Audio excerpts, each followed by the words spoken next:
कुसुमसङ्काशं काश्यपेयं महाद्युतिं तमोरि सर्वपापघ्नं प्रणतोऽस्मि दिवाकरम्।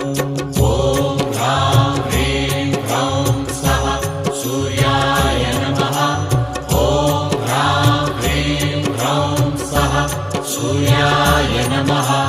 जपाकुसुमसङ्काशं काश्यपेयं महाद्युतिं तमोरि सर्वपापघ्नं प्रणतोऽस्मि दिवाकरम्।